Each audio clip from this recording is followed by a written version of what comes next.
Hello, fellow Movie Crusaders, and welcome to our very special holiday episode, monthly special episode. It's February, so we're going to be doing a Valentine's Day episode dubbed "Happily Ever After?" ? Brian and I, we are going to be talking. Oh yeah, my name's Sean Wasser. That's Brian Michaels. You guys know this by now. Let's be real. But we are going to be talking about some of the more popular, famous rom-com couples. And we're going to ask the big question. Are they still together after the credits rolled, or are they a part of the 50% of divorce rate where they're no longer together? We're basically going to bring up the wheel of love and heartache right here, which we put all the couples on here. So look how many couples we're going to be talking about. That's how many are on this wheel. Granted, some of these movies are going to have multiple couples we're going to talk about. And Brian and I are going to decide, do we think they're still together or not? I don't know any of his choices. He doesn't know any of mine. If we don't see eye to eye, we're going to, I guess, try to debate, see if we can try to sway the other person. And at the end of it, we'll see which couples are still together and which couples aren't. Now, maybe nobody will be together. A bunch of jaded bastards. Exactly. No, love is fake. They're all alone. There are a lot. There's probably going to be some movies where it's like, how come we not talking about this movie? We're not doing any Disney films, because they're fairy tales, and we're just like, nah, we're not going to touch that shit.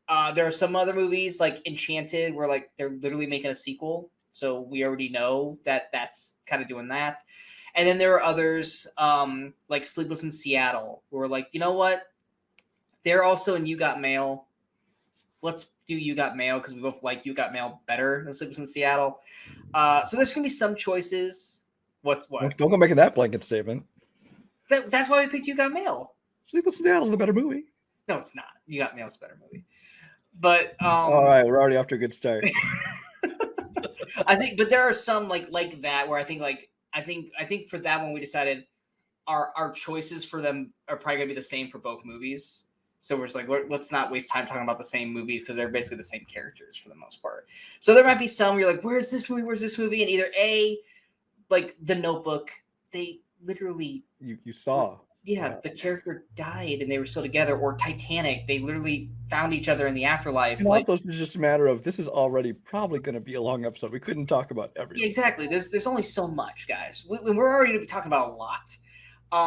But that is what this episode is. So if you guys want to have fun talking about this episode, or if you guys want to make predictions before the movie pops up, because granted, like it's a blank wheel. We have no idea what movie we're going to talk about until it pops up here.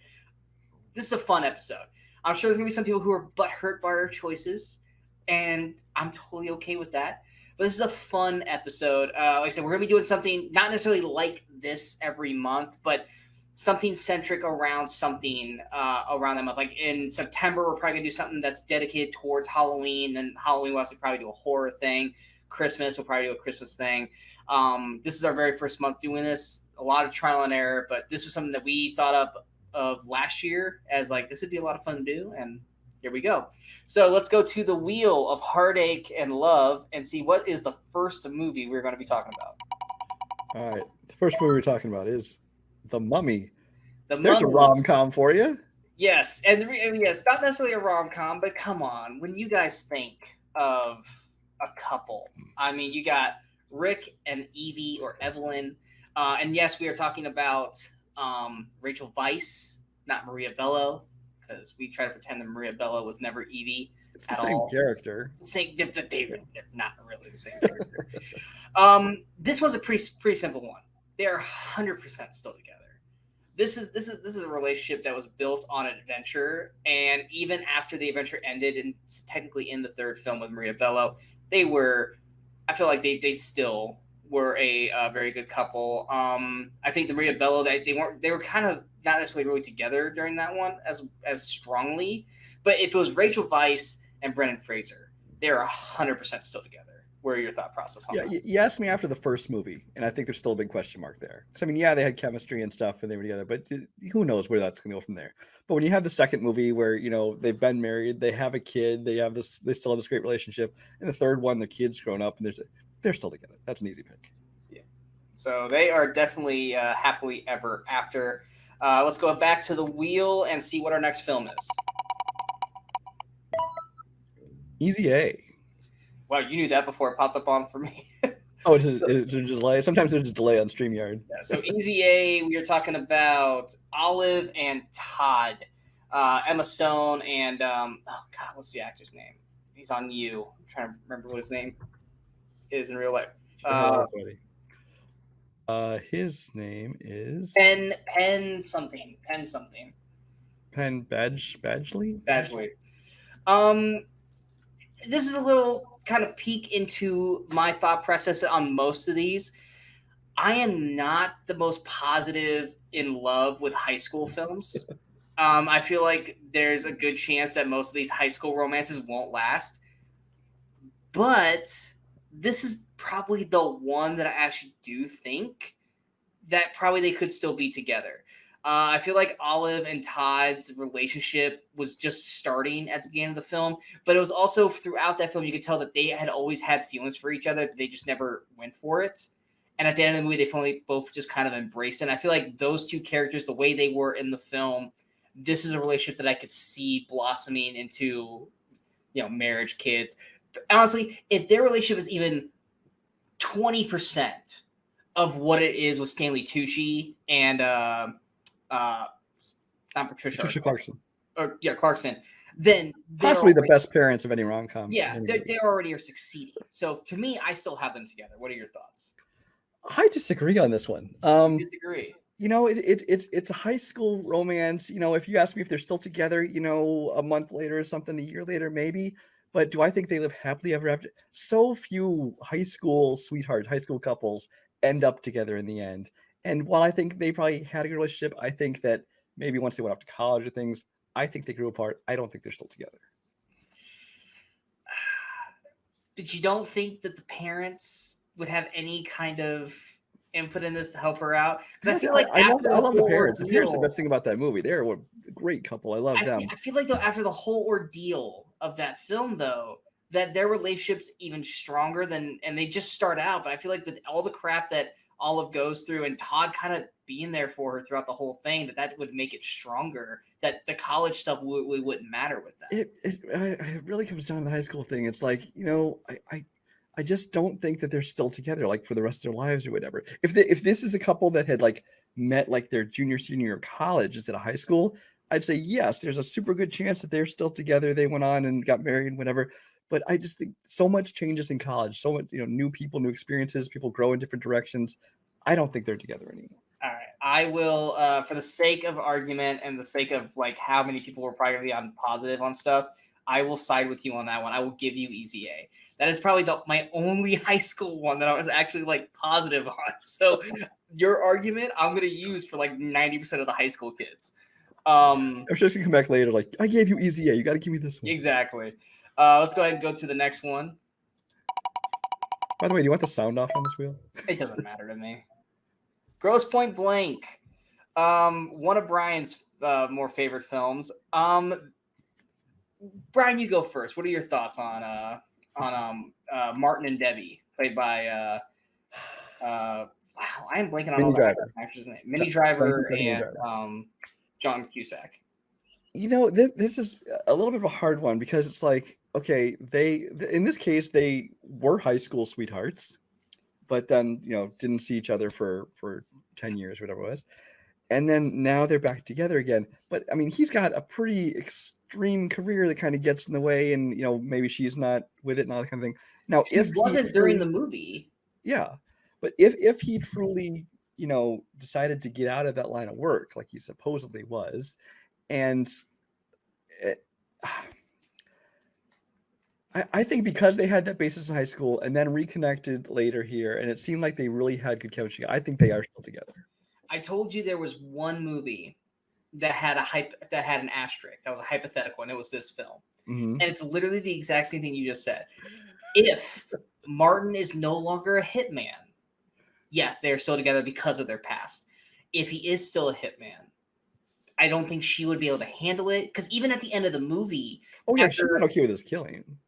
But even after he saved her father and he proposed to her, she didn't really like outright be like, yes. It was more like, okay, I'm gonna give love a chance. Like, she wasn't real confident in the whole thing. So I think it was pretty well resolved that he was getting out of it, though. So I think But they're that's the together. thing, though. That like he even every time they like the not to go Godfather. Every time I thought I was getting out, they pulled me back in. Like, what's not going to say that someone's not going to come after him because he's a hitman? Because how many times have we seen that hitman who retires and all of a sudden, Well, if everyone somebody comes after him and he defends himself, I think it's different than still staying in the career because I mean this in this world, it wasn't like he worked for some mafia who's not going to let him out. This is more of like they were competing businesses. So these other people would be happy to have him out because he was always taking their contracts. So I don't think unless somebody comes back for revenge, in which case he's just defending himself, I think he's out of the business. All right, I will give you this because this is one of your Why are you always favorite giving it films. to me? I'm gonna go with the like that he stayed out of the game, and if he stayed out of the game, then my answer is yes. Okay. So I'll give you this because Gross Public Link is one of your favorite ones. So I will say that yes, they are happily ever after because he stayed out of the game, even though I really don't think he did. Go back to the wheel. I like this trend of you caving to me. Oh no, we're eventually gonna get to ones that I'm gonna be like 100% dead set on. Scott Pilgrim versus the World, one of my favorite films, one of both of our favorite films. We're talking about obviously Scott and Ramona. Let's go ahead and go with you again on this one because I did the first two first. Not a chance in hell. I don't think so. I think that first of all, Scott has a very kind of whiny and selfish personality, which I don't think she's good with because she's already a very jaded person to start with, and so she's not going to put up with this bullshit. And in this movie, I mean, yeah, he fights the 7 evil exes, and so he gets to like date or whatever. But I don't think they end up together. This is definitely, I keep forgetting to remove the damn wheel. This is 100% no chance in hell. If they ever make a sequel, Scott is one of the evil exes. Because if you remember, yes, I would love a sequel where he's now become the new evil ex. And he is the main boss. Not because he's like Gideon where he's controlling everything, but just because he defeated all of them. So he's like super Scott kind of thing, like Nega Scott from the end of the first film. I mean, literally granted she was younger in those, but listen to some of the stories that she describes of how she broke up with the other exes. It was like really? You broke up with them for that? Like, clearly she has relationship issues. He's kind of a dick. This isn't working out. She's totally cool with just dropping shit right from the get-go. Scott is, granted, for most of the movie, he's an unlikable person. I mean, he should have did the safe bet and just stayed with Knives. Because Knives would have probably put up with this shit. But we both are 100% no chance in hell. No chance. I love the movie, but no chance. It'd be nice, but no. Besides, Mary Elizabeth Mastroianni's got to dump her for me. Exactly. Plus, she's usually so much better than Michael Cera. Master Antonio, Mary Elizabeth Winstead. Wrong Mary Elizabeth. Anyway. Next film. Rock of Ages. Okay, so we got a few couples in this one. This is one of the few movies where we're actually going to have multiple people. First, let's talk about the leads, which would be Drew and Sherry. Julianne Hough and Diego something. Bonita. I wanted to say it was Bonita, but I thought that was wrong. This is, I'm going to kind of use, even though they're not, I'm going to kind of use the high school excuse on this. Based off of the film that we saw, it's more or less they were he was the first person that she met, and they both liked music, so they just kind of like meshed together there. And then the first bump in the road with them, like he immediately accused her of cheating with Stacy, and like they broke up, and then at the very end they just kind of was like, well, they gotta have a happy ending, so let's put them back together. I don't see them staying together. Now, granted, could they have gotten married and had a kid? Sure, but they're definitely still not together. What are your thoughts on that? My initial thought is that they stayed together because they just seemed very, very well matched. They're a very good couple.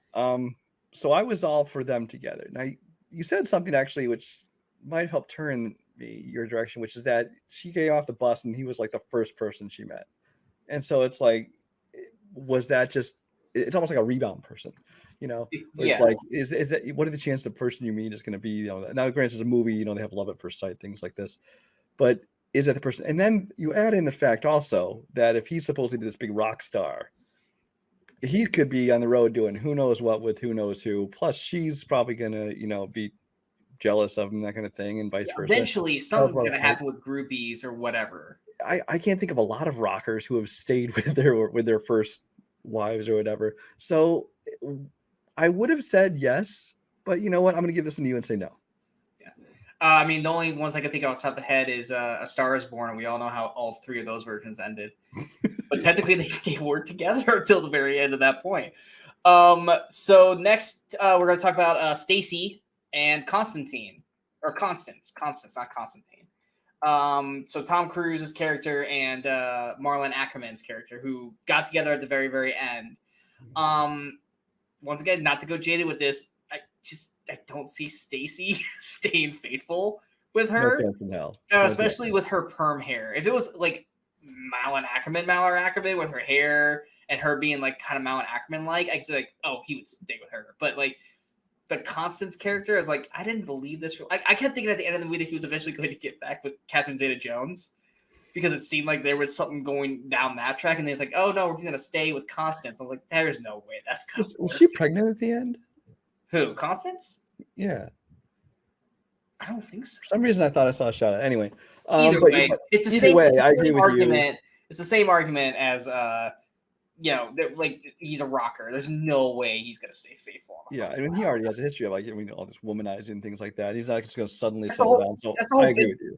Yeah, that's the whole basis of their character arc. So she's doing an interview and he's trying to be sexy. And she's like, I'm not gonna fall for it, and then she ends up falling for it.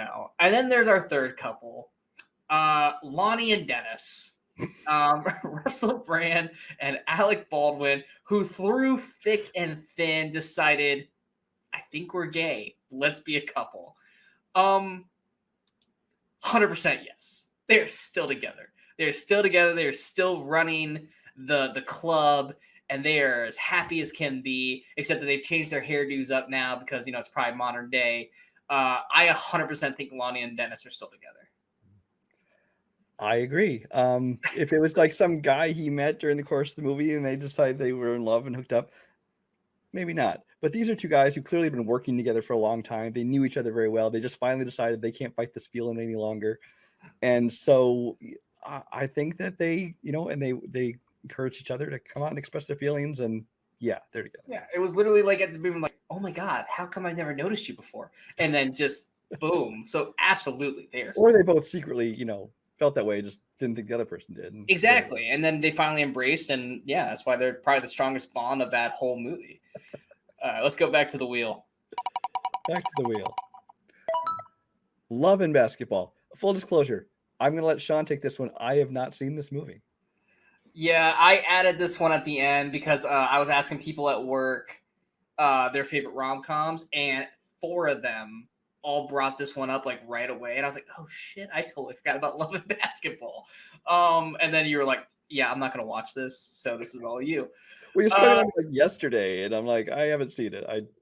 Yeah, so Monica and Quincy, this was one of those, like, as I was watching the movie, I was like, no, there's no chance in hell they're gonna be together. Quincy is too immature.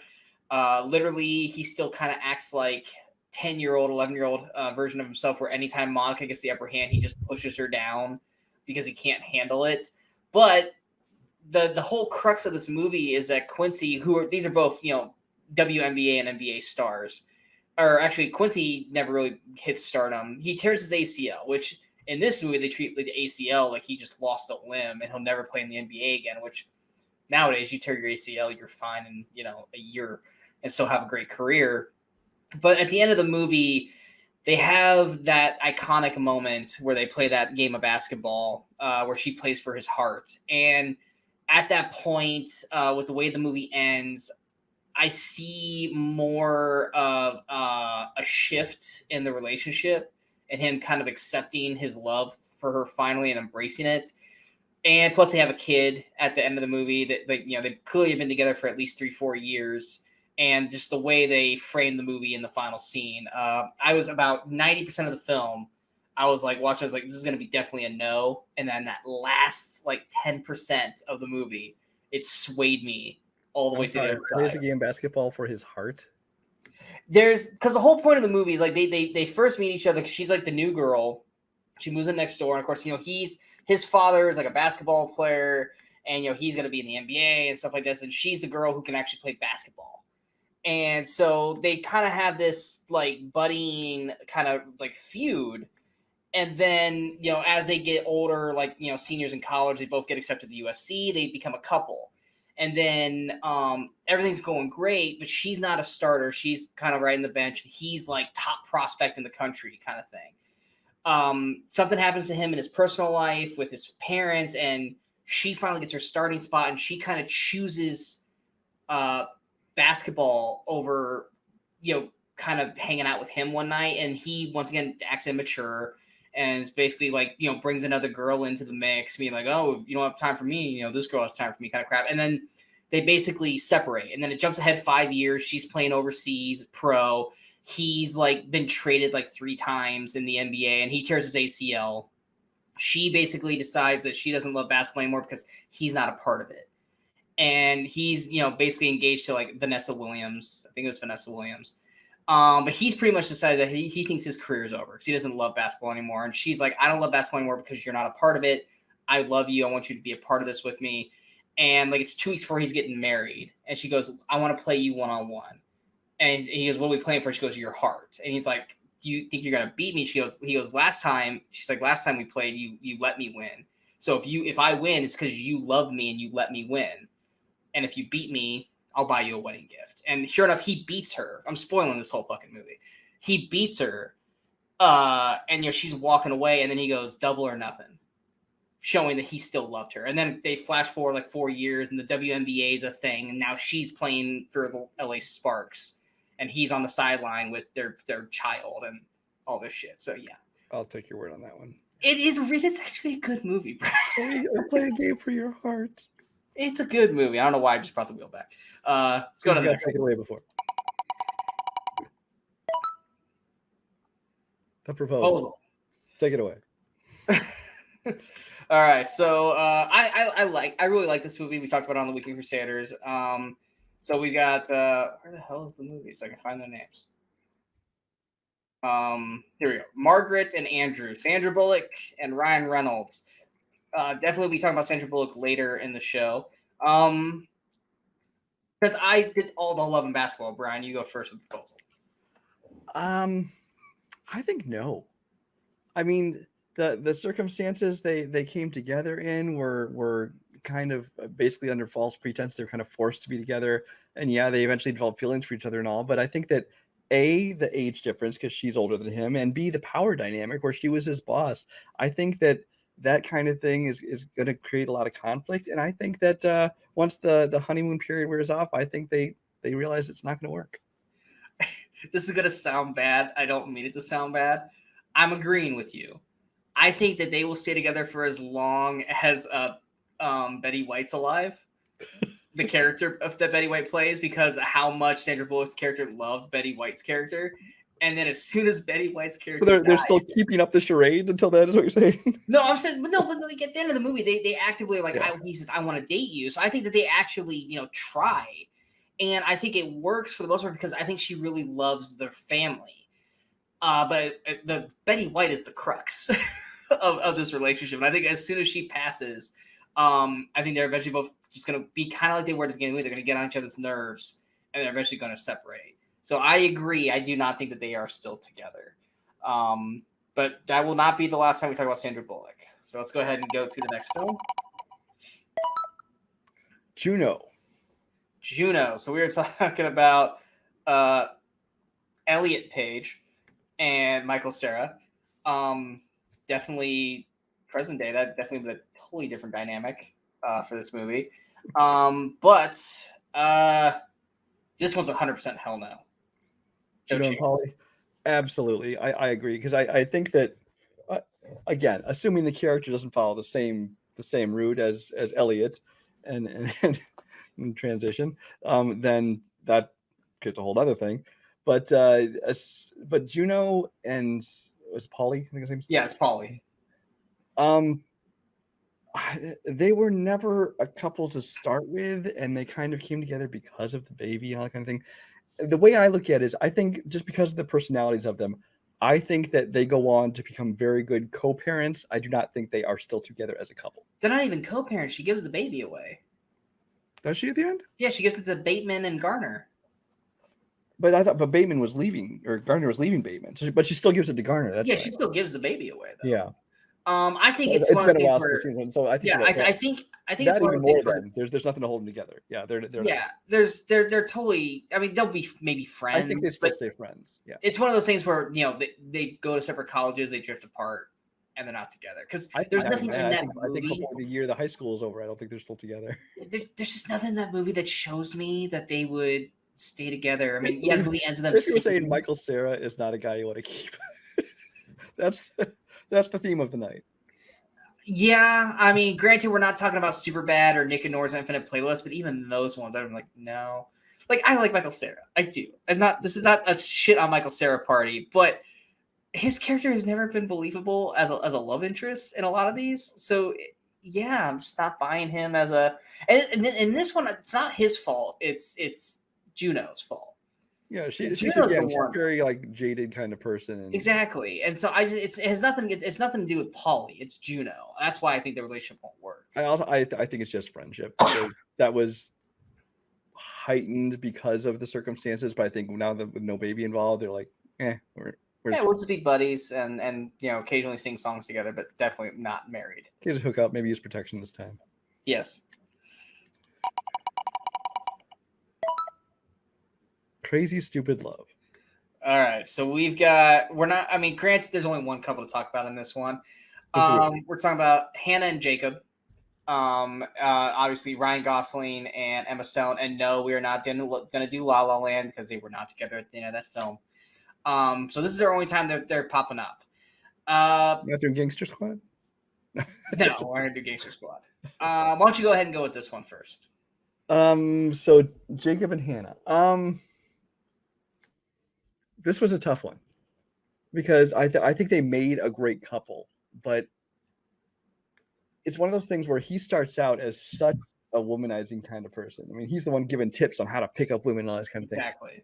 It was just not the last time we'll see that kind of person in this show. But at the same time, they had real chemistry. There's a reason these two have worked together 3 times. I'm going to give it a yes. But I'm not solid on it. So here's my thing. It's like, yes, they have great chemistry. They get along. They're a cute couple. But once again, it's Gosling's ways, the way his whole character is, and throughout this entire film. And not to go, this is going to be like, oh, how dare you say that about the Jacob character? I feel like, yes, will they get married? Absolutely. But when eventually Hannah becomes like, oh, babies and she's stay-at-home mom and all that kind of shit, I feel like Jacob is gonna start feeling like, I missed the game, I missed the whole thing, and he's gonna eventually cheat. I really do. A lot of these movies, though, I think in a lot of these rom-coms, it involves somebody finally deciding, this is the person who's going to make me change my ways and settle down. And of all the ones, I think this is one of the few that I think that may actually stick. And this is one of the ones where I'm like, no, I don't think that they're gonna remain together. Now, once again, the crux that could keep them together is his relationship with Steve Carell. That's the one deciding factor. I'm like, if I'm gonna lean, it's because how close is he with Steve Carell in the film? Because that will be his father, and that could be the thing that pulls him to that. Because I actually do really enjoy them as a couple, and because of Steve Carell, I will actually go with the Happily Ever After. So you will sway me on that one. I was actually going to be willing to sway for you if you felt strongly about it, but okay. Cool. Honestly, I was 100% going to fight you on that and go, no, I gave you Easy A, but then I was like, Steve Carell though. Like you can't disappoint Steve Carell. So I that was when I was really 100% going on, but I pulled back on because of Steve Carell. You can't make Steve Carell. And I didn't even think about that aspect of it. You're right on that. Yeah. Next up, Clueless. Now, this would be Cher and Mike. No, Josh. Cher and Josh. Alicia Silverstone and Paul Rudd. I'm gonna say this is not the couple we're talking about, but an aside. Stacey Dash and what's his name? They're not. Donald Faison's character. They're not together anymore. Yeah, Stacey Dash and Faison's characters definitely not together. Yeah, we're talking about Sharon Josh. 100% fucking no.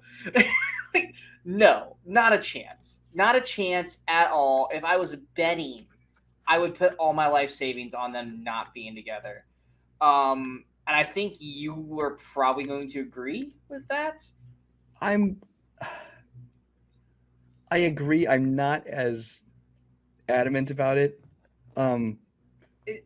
But there's nothing in the movie that sells me. It's a high school and a guy was he still in college? I don't even know. Yeah, he's in college. Okay. So yeah, there's an age difference. B, she's going to in theory go off to college and do her own thing. C, the fact that it started off with a weird chemistry because of the step siblings kind of thing. So I'm not as sure as you are, but I'm going to say no. Like, Paul Rudd's a charming motherfucker, but I'm sorry. Paul Rudd was not Paul Rudd back then. There's no way. If it was Paul Rudd today, like, no, she's never going to break up with Paul Rudd. But Paul Rudd back then, no, there's no way she would have stayed with him. Oh, yeah, she's definitely going to be the one dumping him. Oh, yeah, no, yeah. He's a little puppy dog in love, and she's going to be the one going off and finding guys fall over her. Yeah. Cher's going to eventually go to college, and Cher's going to, like, yeah, no, it's 100% not happening because of Cher.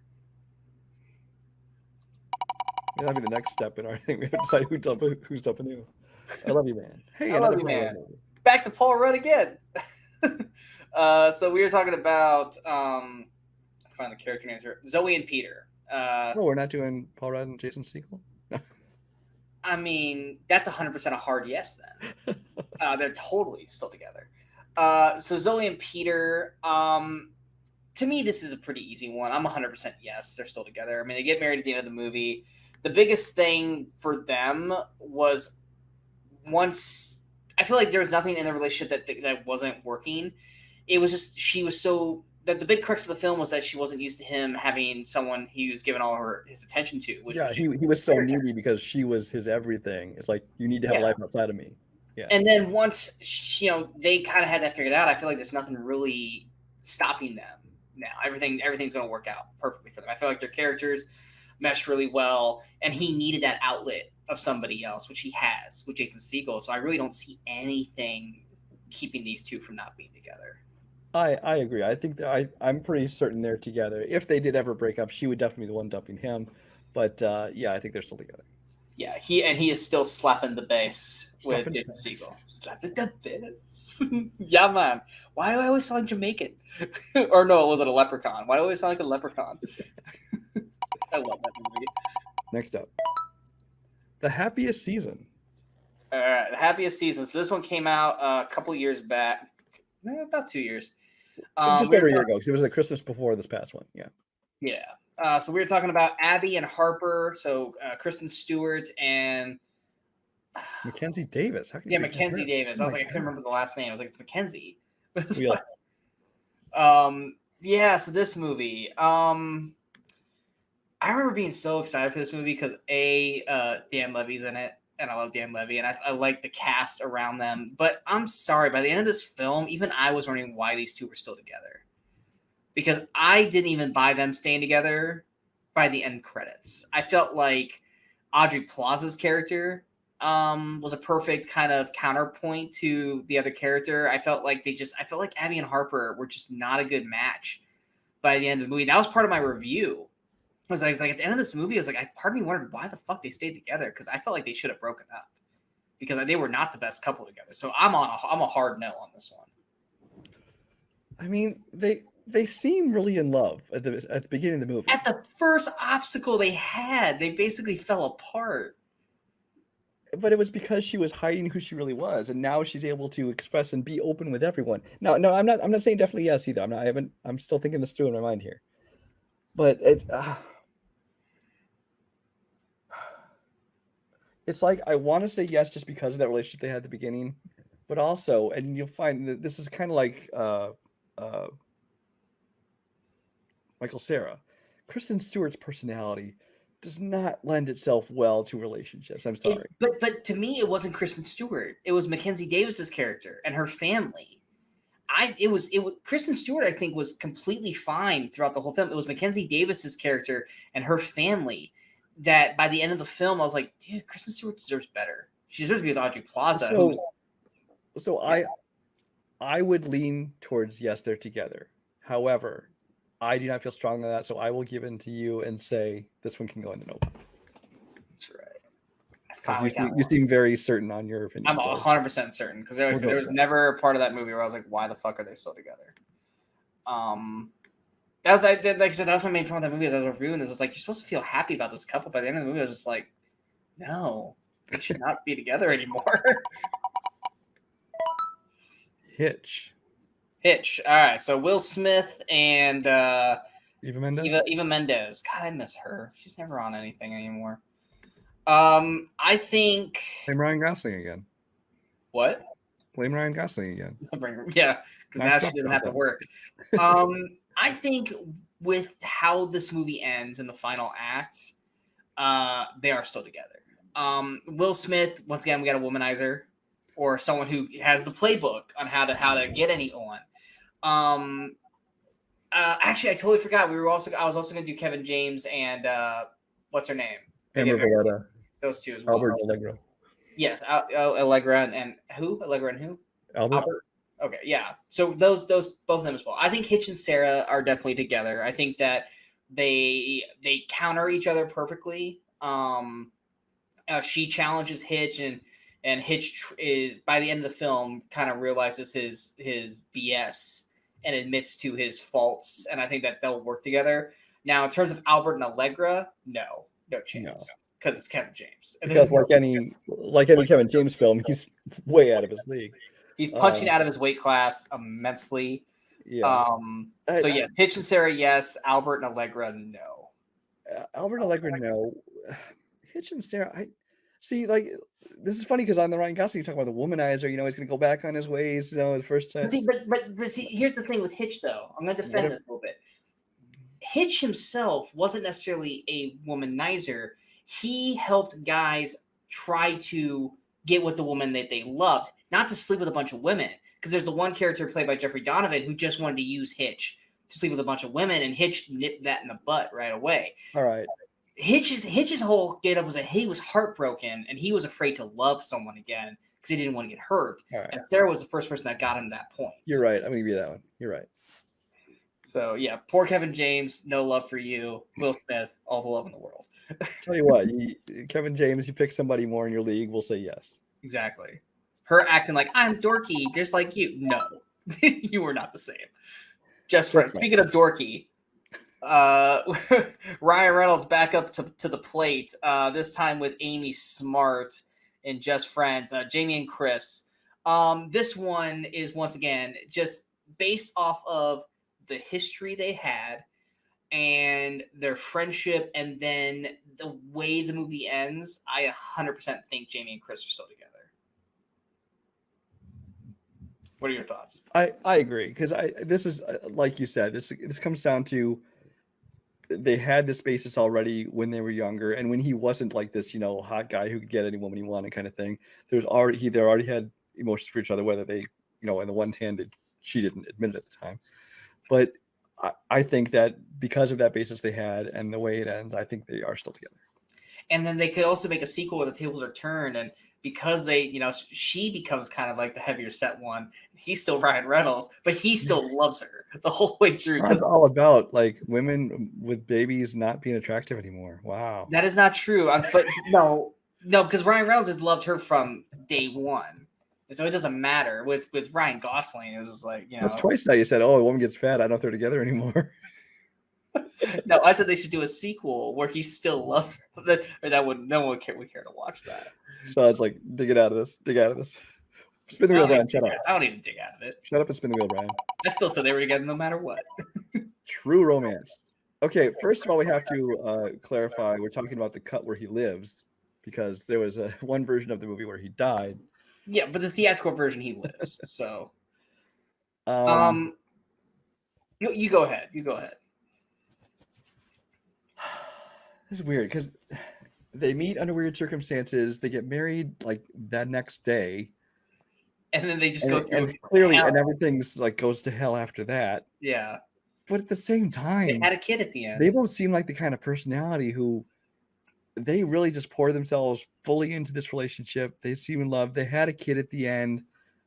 I think against all odds, they're together. I think that they're a ride or die couple. I think Yeah, they're- one of them's probably dead at this point. yeah, But but they were together to that point. Like I Yeah. feel like yes, they got together other false pretenses, but in spite of that, that made them fall in love with each other even more. And through all the crap that they went through in that movie, they still stuck together. There was never a point in that movie where one of them was like, "I'm over this. This is too much for me. I'm gone." They were always just. There was never any in doubt that Clarence and Alabama were not going to be together. And through the end of the film, you know, like she was like, you know, they're like as she was, it looks like she was talking to her kid, you know, like, oh, we call him Elvis and stuff like that. But even then, they're a ride and die couple. They will either they're dead together or one's a widow, but they were together. There's no chance in hell I would think that they wouldn't stick through this thing the whole they're way. together. Next couple. The Cutting Edge. One of our favorite rom-coms that not enough people give a credit to. Doug and Katie. This one, my heart says yes, but they also get on each other's nerves so much that I could totally also see them breaking. So I'm on the fence. So I'm going to lean more towards you on this. You know, the way I feel about this couple is I think they went through all that. They got to the end of the movie. They performed the thing. They declared their love for each other. Great. If they kept competing together, I think they eventually broke up because I think that there is just those personalities and the conflict and things, the pressure they get under. And obviously both of them didn't deal well with pressure in this movie. If they shortly thereafter gave up and just became a couple, like let's say that she had a kid and he decided he's getting too, out of shape to do it, I think they could stay together. So it's kind of, I feel like this is the couple that fights just to make the sex more interesting. I could see that too. That will literally start a fight just so that way they have like more intense sex. Part of me also, your description of them getting married and having a kid, I also felt like kind of almost pushed me away from saying things. I feel like with them not having the competition, that they're going to get on each other's nerves even more. I feel like the competition. I think competition what made them conflict, though. I think without the competition, without them like constantly training and competing, I think that they settle down and become. Well, I think this was their last chance anyway. It was her last chance, I think. So I think for the most part, in terms of like going for the Olympics, I think that they were done after this. Now they could have go on and do like I wouldn't say the ice capades, but you know how like they do like the tours where all the gymnasts, or not gymnasts, but the skaters, keep doing. They can do that stuff, and I think that's more like relaxing, and that'd be fine there. So I tend to lean towards yes, they're together. Okay, we'll go with that. Okay. But yeah, there are definitely ones that are just totally just like starting huge fights and then just go and trash it apart. Yeah. I would not doubt they have a fiery relationship. But I think toxic, fiery, whatever you want to call it. Toxic. She's out of my league. Okay. I'm gonna start on this one. Hell no. Thank you. I was so worried. I was gonna have to fight you on this. I want them to be together because it gives all of us nerds hope that we can score someone as gorgeous as Alice Eve. But I'm sorry. I think that the fact that he is so insecure and needy, and it kind of comes down to like originally the way Paul Rudd was, it's like he's gonna be needy, he's gonna be all about her, he's gonna feel like he doesn't deserve her, which he doesn't, but he's gonna act that way, and that already bothered her. We saw in the movie, she was like, "You think you're not good enough for me," and that really bugs me. He's already like that. Then you have his whole family who is unlikable. So many issues that it's going to cause it. I think they broke up within 6 months. Literally, the whole movie to me is telegraphing why they won't live happily ever after. I love the movie. Don't get me wrong. They're not together. He's never going to be able to accept it. Now, granted, in the movie, he acts like he's going to accept it, but all she needs to do is get a job with an attractive guy friend. Oh, he's gonna be so jealous. And this is Ross and Rachel from Friends all over again. He's constantly going to just be like, I think you're doing something. And she's going to get fucking fed up and be like, fuck, we're done. There's no chance in hell they're still together. Yeah, I was so worried that you were like, I love this movie, and yes, they're together. I'm like, damn, I'm going to have to fight Brian on this. No, there's not a chance in hell. This is probably one of the most sure things that I could have picked. Clueless to me was the most sure thing. This was like number 2. When Harry Met Sally. All right, so shockingly, this was the first time I watched Harry Met Sally from beginning to end. If I've done nothing else for you, Sean, it's make you watch this movie. Exactly, because I know the iconic diner scene. Everyone's seen the iconic diner scene. But the rest of the movie, I don't think I ever watched. So when I was watching this, I watched it specifically for this show. I didn't know anything about this movie. Like, I didn't even know Carrie Fisher was the friend in this movie. Granted, like, the one movie I really love of Billy Crystal's as a rom-com is Forget Paris. That was the one that we always watched in our house, was Forget Paris. So, but yeah, watching this one, by the end of the film, I mean, the journey that they go on, 100% they're still together. I mean, they went through like 10 plus years of just, becoming friends and everything, that by the time the only thing left for them to do was to get together. Yeah, this one for me was another easy pick. They're 100% still together because, they'd already kind of gotten all the bullshit away. And like you talk about the iconic diner scene, the iconic scene for me, for anyone who's actually seen the whole movie, the iconic scene for me is the big one at the end where he confesses, his love for her and everything he loves about her and stuff when he runs, on New Year's Eve and goes and finds her. But I think that their relationship is 100% genuine. I think at the end, when they show them doing like that interview to the camera, like they did with all these old couples who've been together for 30 years, they seem just like one of those couples. So I think they absolutely continue on and become one of those couples who've been together forever. Yeah, this one was, after watching it, was like the easiest answer possible for me. Yeah.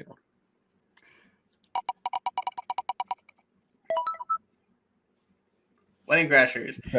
So we're talking about both couples here, and you had to rewatch this one because I had seen the movie. I honestly did not remember much of anything about it. I remember bits and pieces of it, but so this is one I actually just rewatched last night, just because I needed to refresh myself on this one. So go ahead, because you're the freshest on this. I watched it like a few months back, but okay. Which couple are we talking about first? Let's go ahead and go with John and Claire, Owen Wilson and Rachel McAdams. Okay. Well, honestly, I'm going to talk about them both together. I don't think either couple's still together, honestly. Really? Because, I mean, it goes back to the womanizer thing. And yes, it's the end of the movie where both the guys decide they want to change their womanizing ways and move on to this woman. But let me put it this way. I think John and Claire have a far better chance of being together than Jeremy and what's her name? Gloria? Gloria. Because I think theirs is just like sex and heat and whatever. Because he had sex with her and then he didn't have any feelings for her until he found out that she was like this crazy woman, not really this clingy virgin he thought she was. And so I think theirs is more like a fire that's going to burn out and they're going to move on to other things. This is where I'm going to push back on you, because naturally I was like, no, there's no chance Jeremy and Gloria are together. But then I remember the movie. Jeremy falls for Gloria because Gloria's Jeremy. They're the same person. And he finally found someone that matches his level of crazy and matches everything that he does. Now, granted, she was playing a ploy on him the whole time. She was intentionally torturing his ass while they were out on thing. And then when she kind of played off the whole thing, like, did you really think I was a virgin? Like, come on. I just said that. And he was like, that's when once he were like, oh shit, she played me. I'm in love with this woman. And then you go forward. But that's just it. They play each other. Their whole relationships are based on lies. They started with lies. But then you fast forward to later in the film when they're already together and they decide to get married.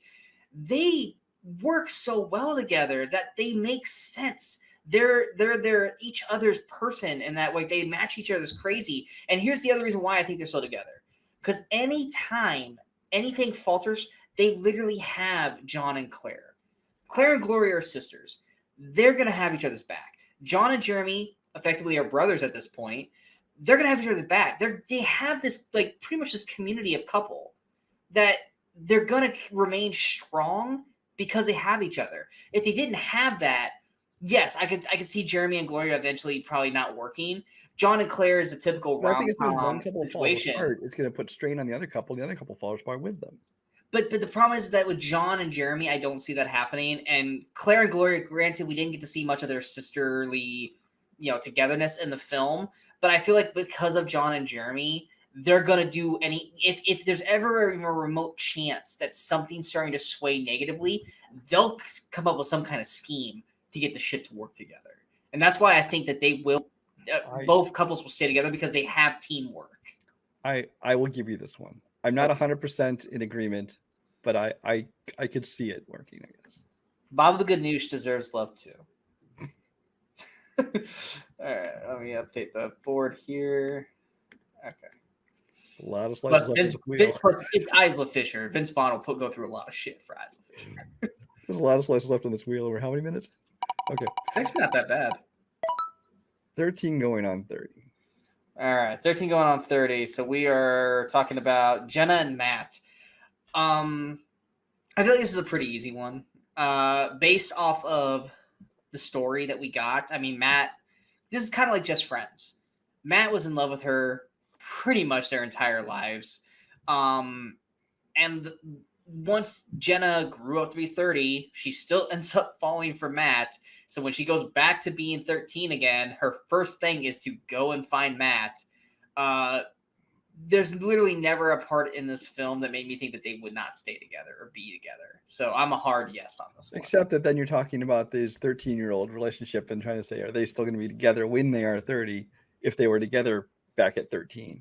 But Matt's always been in love with her. And even when they went to 30, when she didn't have the knowledge of that, he still was in love with her. And she grew to love him at 30. So she had all that prior knowledge. Yeah, I wasn't saying no. I'm just saying that's another thing to think about. But I'm going to say yes. Yes, they're together. I think that one's a definite yes. Getting Sarah Marshall.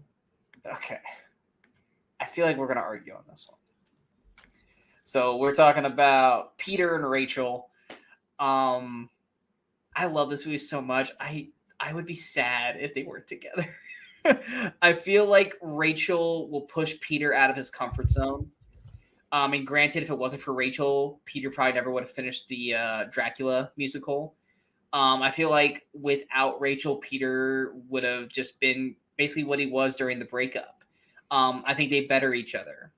I think Peter allows Rachel to love again and to see that she can love again. And I think Rachel brings out Peter's, I don't want to say necessarily wild side, but I think it allows Peter to actually do stuff and like branch out of his comfort zone and create stuff like the Dracula musical and like getting, everything going. So I 100% think that they're still together by the end of the film.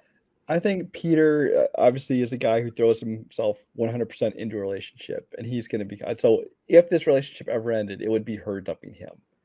Absolutely. Probably because he's needy or whatever. Now, it won't be because he's like lazy or unambitious, because obviously she has driven him to, move on and chase his dreams or whatever. Whereas Kristen Bell was, when he was with Sarah, he was just sitting on the couch, wasting. Yeah, he basically gave up on the relationship.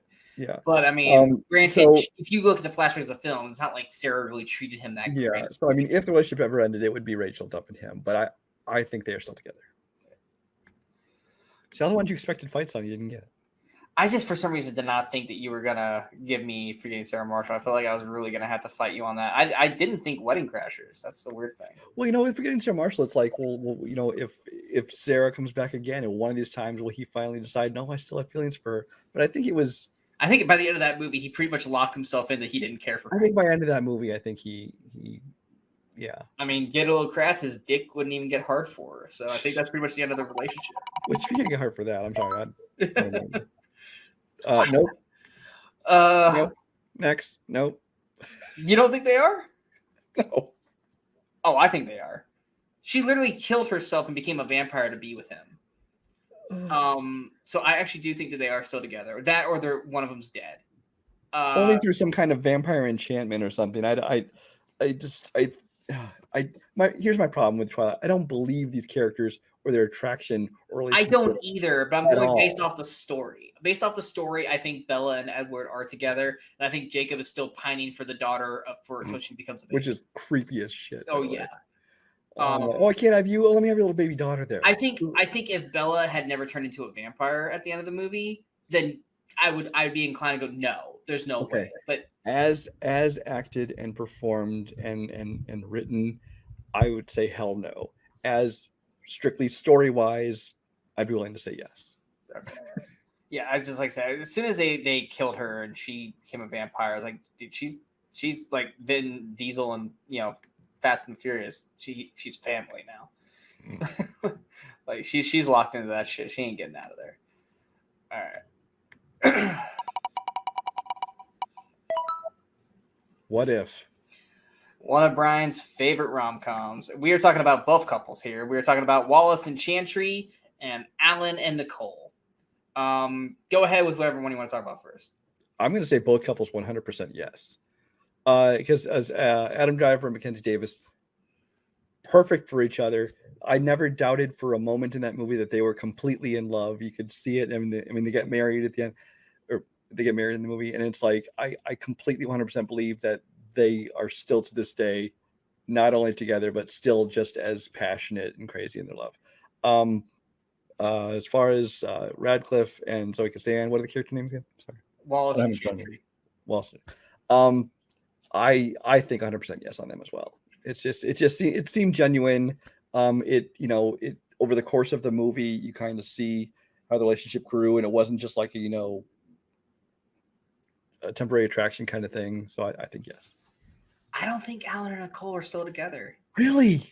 They break up in the movie when she's pregnant, and then they get back together. I feel like that relationship is so fiery and passionate. And I think they always end up back together, though. I think it is fiery, but I think that they kind of always will come back together. I think they're the ones that get divorced, but then still hook up. I think they get divorced. They always teeter and they might get back together, but then they get pissed off and they stay broken up. I don't feel like they're Wallace and Chantry. I can see them breaking up 5 times, but I think every single time they come back. All right, I'll give them to you.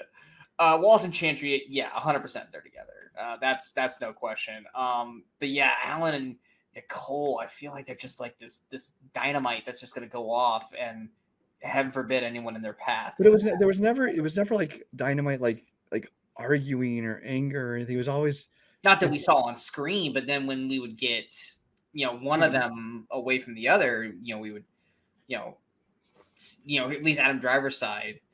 But I mean, yeah, I will side with you because he has to have his sex and nachos, and Nicole gives him that. So, all right, we'll go to the next one. Knocked up. This is going to be our quickest talk. Fuck no. Nope. Hell no. Hell no to the max. Newsflash for everybody on here. Katherine Heigl's been in a lot of rom-coms. This is the only movie we're talking about her in because Katherine Heigl is an unlikable person in her characters and as an actress. There's no fucking way that every single one she's in, I would go to the guy and say, run. The only one maybe would be 27 Dresses. Maybe. But no. Every movie, I would tell that guy to run for the fucking hills. Plus, there's no way Katherine Heigl would stay with Seth Rogen either. So 100% no in that one. Next. Especially in the circumstances they met under and came together, it's like, no, that's not a chance in hell. This is basically an adult version of Juno. Yeah. Fight Club. Also, 100% fuck no. Well, wait, is this the new Chinese ending, or is this? I don't know the Chinese ending. Oh, you haven't heard about that? No. So recently, people noticed that whatever is airing on, I don't know, it's Netflix or some Netflix-like service there, that's airing the movie in China. It doesn't have the buildings exploding. It has them standing there, and then it cuts to this text that basically says, thanks to his tips he went and told the police, they were able to stop the bombs from exploding. Tyler ended up going to mental hospital and was released 12 years later, something like that. It's like the happy ending version, because I guess in China they didn't want crime to pay. They didn't want to promote violence. I don't know. This is a real thing that happened lately. Well, I've never heard of that. But in the American version, yes, it's Joker Harley Quinn in a way, and no, there's no way they're together. Yeah, this is a relationship that, especially because I think the reason they were together was because his Tyler persona was the one who was actually like with her and hooking up with her and stuff, and they had like that hot chemistry, and that's what drew them together. I never felt like Edward Norton's the version. narrator, Edward Norton, whatever you call him. I don't think him and Marla ever really felt like a strong couple that was going to stay together. So absolutely not. And he literally kills Durden at the end of the movie, so Yeah. it's basically his bland version. Yeah, so she's going to have just like the bland guy who's not what she's looking for. So yeah. So definitely not Fight Club. Sleeping with other people. Now this one I actually did go back. Sean's favorite recent ones. Yes, one of my favorite recent ones. Honestly, and I'm going to use the same argument that I used for this other film. This is basically a more sexualized version of When Harry Met Sally. It's 100% what this is. So absolutely, Lainey and Jake are together. For the same arguments that I said with Harry Met Sally, they went through the gamut of being friends and kind of working out their positives and negatives together. And then when it finally push come to shove, they basically pronounced their love together and got married at the end of the movie. I 100% think these two are still together. This is one, honestly, I need to rewatch this one because it's been a while since I watched it, but I do remember very much believing this couple come together. And the whole thing is, I mean, they both have like their commitment issues and things, but by the end of that, when they've worked through that, they're together. And honestly, this is also a movie where I think that starring different people, I may have a different answer. Yeah. But as portrayed by Jason Sudeikis and Alison Brie, I totally believe they're together. Yeah. Plus with the best friends, Jason Mantzoukas and Mantzoukas, and then his wife in that movie. Like, listen, having that support group of them together, I think helps. But and because I watched When Harry Met Sally, for the first time, a week or two ago, watching this, I was watching on. This is basically Harry Met Sally with more sex. Like, this makes me love this movie even more now. All right. Next up. The Girl Next Door. A movie that you and I both love. I'm going to lean towards no. And it's kind of the she's out of my league argument. Not that he doesn't think he's good enough. But I just feel like Danielle would eventually, because of, her background and stuff like that eventually something's going to happen with Matthew, especially when he's in Georgetown, that's going to cause them to not still be together. I think no as well. Because I think that, I mean, and I don't even think it's going to be like, she doesn't get back into adult things, or it's not going to be even so much that she dumps him or he dumps her. I think that this was a relationship of the meeting at the right time and kind of helping each other. She helped him come out of his shell and kind of move on to his next phase in his life. He helped her kind of get out of life she didn't want anymore and get into, she wants to have a more normal life. And I think that they were great for each other at the time, but I think at some point they're going to be like, yeah, but this relationship's not. I feel like they needed that. It's almost like the whole rebound discussion. It's like we met each other and kind of helped each other get to where we're going to be, but we're not going to end up together. We're both better people now. Yeah. But we need to be better apart. Kind of deal.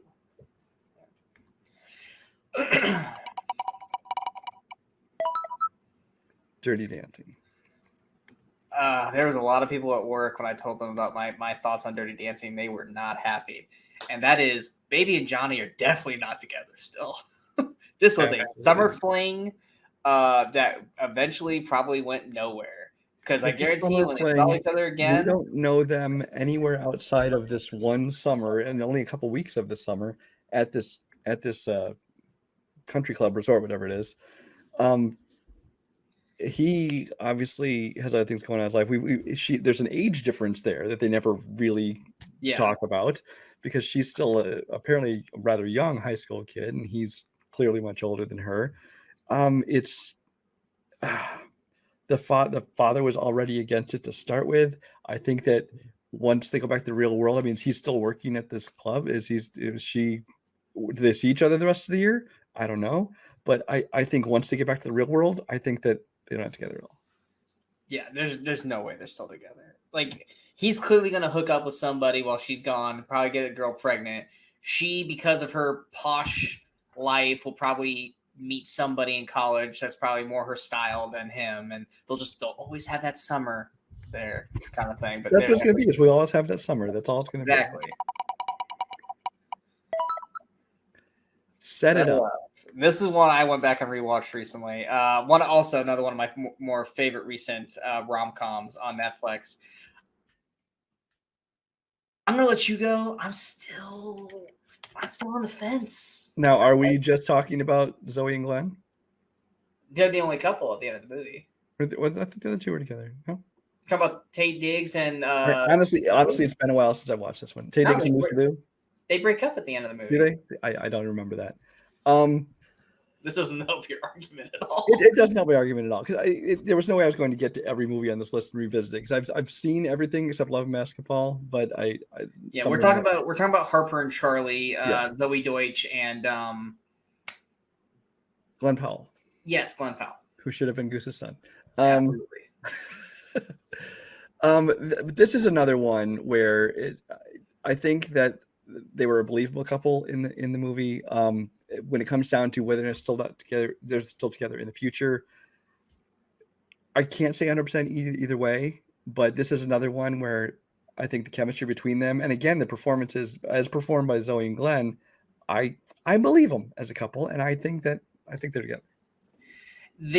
First off, Zoe's character in this is the perfect woman. I mean, like, if you don't fall in love with Harper in this movie, then there's something wrong with you, because Harper is literally the perfect woman in this film. My thing that I'm on the fence of is, by the end of the film, do I believe that, their relationship has grown and that they love each other, or at least want to date each other? Absolutely. But in the very last scene, they do this whole, like, in spite of, you do this, you do this, you do this, but in spite of that, I love you. I feel like that line, while yes, it's a great line for a rom-com, all those things that she lists off is kind of the reasons why I'm thinking that this relationship might not work.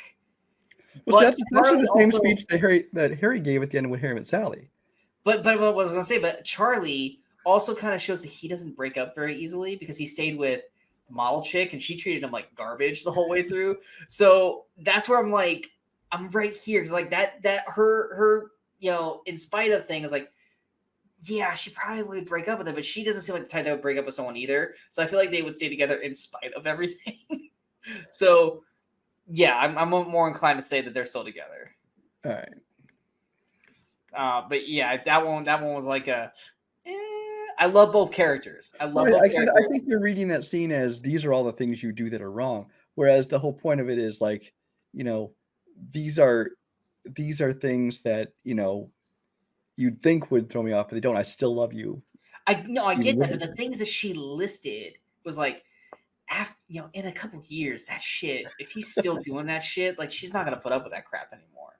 Yeah. That's where I was like, Love Simon. All right, so surprise liked movie. I lit it when this was zero expectations and ended up actually quite enjoying it. So we're talking about Simon and Blue. I like the characters. I mean, we don't really get a whole lot of Blue in the movie. Mainly Simon, played by Nick Robinson. I'm going to use the same argument that I used in previous films. High school. No, they'll go to college. They'll meet other people. No chance they're still together. Yeah, well, this is the one that's kind of hard because they don't even really meet or get together. Or he doesn't even know for sure who the other person is until the end of the movie. So it's he actively showed at one point in the movie that he was that he thought that Blue was him, but then he was making out with another dude. He's like, oh, that's not him. So when he showed up at the end, he's like, oh, so it was him the whole fucking time. Yeah, but it's like once they're together, it's like they're together at the end of the movie. It's like you don't see them together, like as a couple, enough to see what's going to go on. But I agree. I think that partially it's just a high school romance. In this case, it happens to be between two guys, but it's no different than a heterosexual relationship where it's just like, it's a relationship that I think is just a high school relationship, and they're going to go their separate ways, very, very possibly. But also, I think that, I mean, this was kind of the opportunity that, well, both of them, I guess, kind of came to come out and admit who they were, and I think that almost kind of like Girl Next Door, it's like, okay, we helped each other get to this place in our lives, but now we can go off for their own lives. Yeah, I mean, granted, I think they'll try long distance, but I think ultimately by like sophomore, junior year of college, they will probably have moved on to somebody else.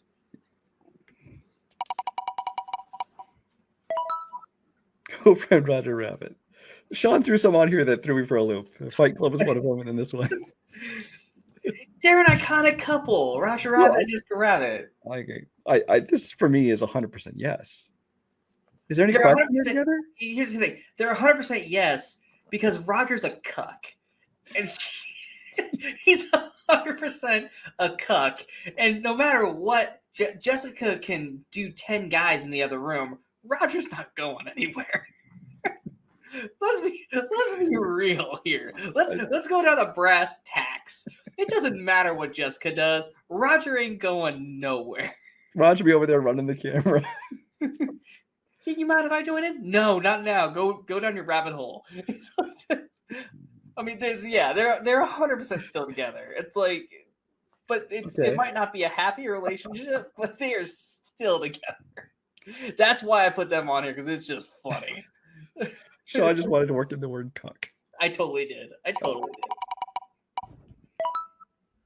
I was so hoping that a specific movie would have popped up next because of that line, but speaking of, like speaking of cuck, Silver Linings Playbook. I love the movie. I love the performances of Bradley Cooper and Jennifer Lawrence as Pat and Tiffany. You know what? I'm going to let you take this one first. Absolutely not.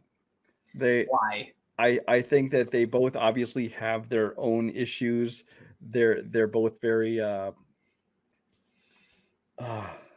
what's the word? I don't know. Damaged. They're both very damaged, but also I think they can both. I'm not sure why the word they can both be set off by even the littlest things. And they're a ticking bomb. I think it's a very explosive relationship, and between their issues and their personalities, I think there's no way they're still together. They may have made it work for a while, but I don't think it lasts. Yeah, this is one of those, and we've used this now on multiple with Girl Next Door and Love, Simon. I think they both help each other get to a better place in their lives, and I think that they, for the most part, will work. But I think ultimately, at the end of the day, they're ticking time bombness, mainly probably more Tiffany than Pat. But like I said, Pat's isn't he? I'm pretty sure he's bipolar. Pat's the one that would break out and be physical, Yeah, and she'll come at him volatile. That's what I was looking for. What's that? Volatile. That was what I was looking for. Because like Tiffany will come out vocally and Pat physically. I mean, Pat hit his dad and his mom accidentally. I mean, granted, he wasn't directly trying to, but not the mom anyway. I feel like because of their attitudes, that there's granted, like I said, they helped each other out, but there's no way that they're still so unstable though. Yeah, exactly. Unstable. They're both so unstable that there's no way that this would be a healthy relationship for them at the end of the day. Yeah. 40-Year-Old Virgin, one of my favorite comedies of all time. Simply put, he lost his virginity to Trish. He's 100%. He's not going anywhere. He ain't going nowhere. And I think Trish just really wanted a great father figure for her kids. So there's no chance in hell that they are not together. And honestly, I think the age is a big thing. Like, yeah, she's had a kid. They're up there. They're older in age. The grandma also. If they were 20-year-olds, he lost his virginity to her. Eventually, maybe it doesn't work out. Probably doesn't work out. But I think because of the age, they've been through their lives. They're more mature physically, whatever. I think they're definitely still together. Yeah, Andy and Trish are still 100% together. To me, probably one of the stronger relationships of the list here. Love Actually. Okay, so we got quite a few here. I need to bring up the pictures to remember who's who in this one. Okay, so let me pull up everybody here. So first one we're going to talk about is the three-way combination here of Juliet, Peter, and Mark. We need to make a note here that Sean has elected not to consider canon the Red Nose Day short they did, which kind of give an update. 90% of the people who watched Love Actually did not see the Red Nose Day thing. I know. I just want to make sure for anybody who did watch it, we are not. So first, we're going to talk about Juliet, Peter, and Mark, which is Keira Knightley, Andrew Lincoln, and Chiwetel Ejiofor. So the real question is Peter and Juliet still together? Chiwetel and Keira Knightley. Do you think they're still together? I think she definitely didn't get back together with Andrew Lincoln.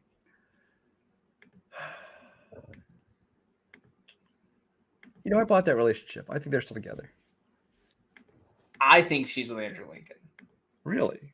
I think that the thing that he did, and with the whole like door thing, it's going to resonate in her head. I think it's going to stay there. And him, like I said, with the wedding stuff, where like he only had eyes for her the whole time he was shooting the wedding.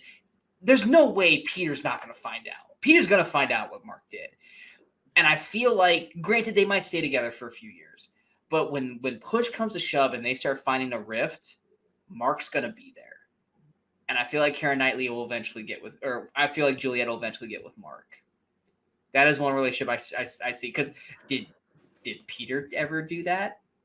Has Peter ever shown that kind of? Granted, we don't know. We never showed that he didn't do that kind of thing either. We don't know. But I feel like Mark's gonna be that, like, because even at the end of that, he's like, "That's enough now. Like, I'm not gonna interfere anymore." But that doesn't mean that Juliet is not going to. Because granted, after he did it, what did she do? She ran out and she kissed him on the lips and hugged him to show that there's something there. So I feel when the first push comes to shove between Juliet and Mark, or Juliet and Peter, Mark is going to be right there to swoop in. So, yeah. I disagree on that one. So that's gonna be our first. I think that was going to stay in the complicated. Yeah, the complicated section. Hey, we had to have one, right? We had to have one. So we have our first. It's complicated. Next is Jamie and Aurelia, which is Colin Firth, and I can't remember the actress's name. I 100% think they're still together. Wait, which one are you talking about now? This is Colin Firth. Oh, Colin Firth. Oh, 100%. They're definitely still together. I mean, dude literally like tried to learn language, like got all of her family to come to the restaurant and stuff. So I definitely think that they are still together. Next is another three-way combination. We've got Harry, Karen, and Mia, which is Alan Rickman, Emma Thompson, and I don't know who plays Mia. Do we think that Karen kicked Harry to the curb, or do we think that because of how long they've been together and stuff that they're still together? And Mia was just kind of because I mean he never did cheat. He just bought her a necklace. So do Harry and Karen work on it and are still together, or do we think that Karen ended things?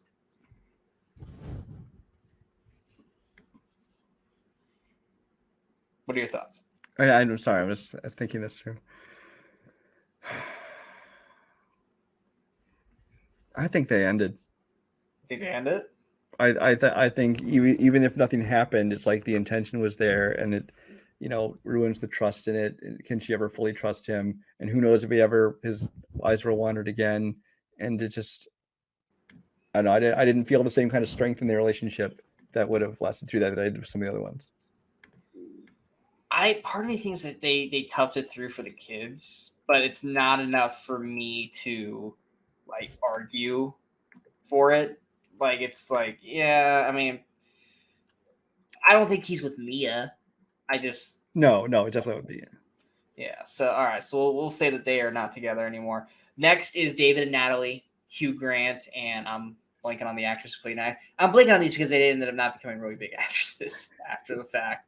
So Prime Minister and his receptionist assistant. Can't remember what she Whatever was. she was, yeah. So your thoughts on David and Natalie? I think yes. I mean, although he was prime minister, he wasn't like, in some of these movies like a celebrity ends up with some nobody. He seemed like a down-to-earth guy who just happened to be prime minister. He didn't seem like this larger-than-life character like a lot of these people tend to. Who found a girl that was finally and so I feel it was a genuine relationship, so I think yes, they're still together. Yeah, I think they're still together too. I think he found someone who was like, I think this person is a lot like me. I feel like this will work out and stuff. So yeah, I think David and Natalie are still together. And lastly, the porno couple, John and Judy, Martin Freeman, and like I said, I don't know the actress's name. I think they're 100% still together. I think they literally basically fell in love just reenacting sex scenes, but not actually having sex. And then to me, this was the sweetest relationship because they got the littlest screen time together, but to me had the strongest like awe. Like these two look kind of cute together. I feel like that they'll make it work. And your face says it all that you probably don't remember this at all. No, I was looking up her name. It's Joanna Page played Judy. No, I agree. I mean, this is the kind of thing when you said porno couple threw me for a loop because I had to suddenly remember which couple you're talking about. But yeah, I mean, that was just a job to them. I think it wasn't like, if you're talking but that's how they met. Right, but I'm saying if you were talking about like two porn actors, I'm like, no way, they're still together. But I mean, they seemed like a genuine, normal couple. They're both kind of very like kind of meek, quiet people in real life, and so I totally believe that couple stayed together. All right, that is it for Love Actually. That there's only one other movie that has like that many couples. Always Be My Maybe. My Maybe. This I think is another easy one. Yes. Yeah, I feel like once again, just like with Just Friends and 13 Going on 30, they had this relationship all through their lives, kind of thing. And I think by the end of the film, I think when you have friends, like a movie where it's friends in high school, and then they get together at the end, there's still so much time because they're discovering themselves and who they are. Like we talked about Juno, for instance, where they spread their separate ways and decide we're better as friends. But these ones where these people have been friends their entire lives, they've known each other, they know everything about each other, and then they decide later in their lives, yes, you're the one I want to be with. I think totally. Yeah, just like the Harry Met Sally thing is like you went through years and years of kind of figuring out all your shit. That at the end of the day, you have figured this thing out, and I find it very hard to believe that you guys would break up unless something really, really stupid happens. Yeah. So yeah, this was an easy one. Like maybe Keanu comes in. I mean, he did beat Keanu's ass. There's something about Mary. Still probably one of the best end credit songs in a long time. Something About Mary. To me, this is like Scott Pilgrim versus the World. Hell no. There's no chance Cameron Diaz and Ben Stiller's Mary and Ted are still together. Yeah, he's just a sad character who just was kind of pathetic to start with. She clearly can have any man she wants, including NFL quarterbacks. Yeah, there's no way this works out. Not a chance in hell. Not even worth. This is one of those movies that in the movie is just like, I mean, they're together because you want them to be, but not that you believe that they will be. Yeah. The Rocky Horror Picture Show. To me, this is a pretty easy one. Hell no, they couldn't even stay faithful throughout the whole damn movie. No, they both hooked up with Frankenfurter. Yeah, they both hooked up with Frankenfurter, and she hooked up with Rocky. So, and at the end of the movie, I don't think at any moment did they ever like really reconcile, other than that they were just like, "Oh, we just got to get out of here to survive." Never did I ever believe that they. And there's like they were both these kind of like meek people, and then they go through this experience, and also there's like basically their sexual awakening, and I think that they both went off to live their own wild lives. Yeah, no chance in hell these guys are still together. 10 about you. We love this movie. Great, Julia Stiles and Heath Ledger as Cat and Patrick. once again, I'm bringing up the high school trope. Nope, I do not think these guys are together. I think once again their Is it 'cause they got fat? personalities. What's that? Is it because they got fat? No, because it's because their personalities are very not toxic, but kind of like with Silver Linings Playbook, not to that extent, but they both love combating each other. That I feel like eventually in college they'll just be like F this, and probably one of them will hook up with another person, and that'll be kind of the end of it, and it'll be that one relationship in high school. Yeah, I think Patrick had an unintentional overdose on drugs. And no, I'm sorry. Wow. Yeah. Okay. Well, first of all, Cameron and Bianca, I think they're just. I didn't bring them up because I don't think they were ever. Oh, or I'll talk about the one couple. Okay. Yeah, we're just talking about. I mean, if you want to talk about them, I Well, don't. no, I think they're just. I think they moved on for their lives. Yeah, Whatever. I don't think either one of them are technically together. Patrick and Kat, I agree. I think they're both kind of wild souls. I think that they might have a good relationship for the summer or for a year or something, but I think they are not the kind of couple that lasts. I think they went off and did their own thing. All right, bring it back up here. Go ahead. Fools rush in. Why is Fools Rush Into thing so big? Well, no, it's because it was just a different color. It depends on which wedge it takes out. It spreads out the ones around it. Gotcha. I was like, well, clearly that one was going to be the next one because Actually, it could just be there's different color ones next to each other of the same color once it took out. that could be actually be it. So there might be like 4 different wedges by the color. Anyway. All right. So yeah, we're 100%. talking about 100% yes.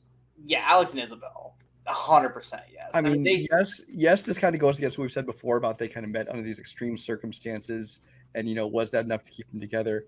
But during the movie, there was a time where she was going to go off and do things on her own, and he was going to go do his thing on his own, and they came back together, and kind of like that When Harry Met Sally scene where they meet on top of the dam. He's confessing he really feels, and none of this has bothered him, and I genuinely buy that they are together and they stay together. Yeah, I mean, they went through their roller coasters and found out their niche. And at the end of the movie, I mean, one of them had to sacrifice something, which was, Alex. But I feel like, once again, you never say no to Salma Hayek. So, dude. Yeah, there's the bottom line. Just okay. It's Salma fucking Hayek. You take what you get and you be happy with it.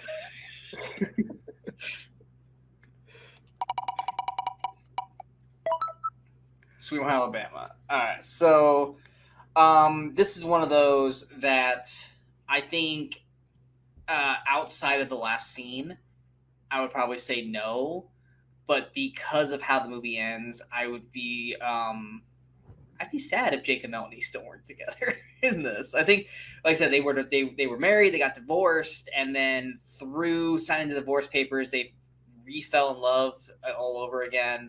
I mean, she said no to Patrick Dempsey for him. So I think they're still together.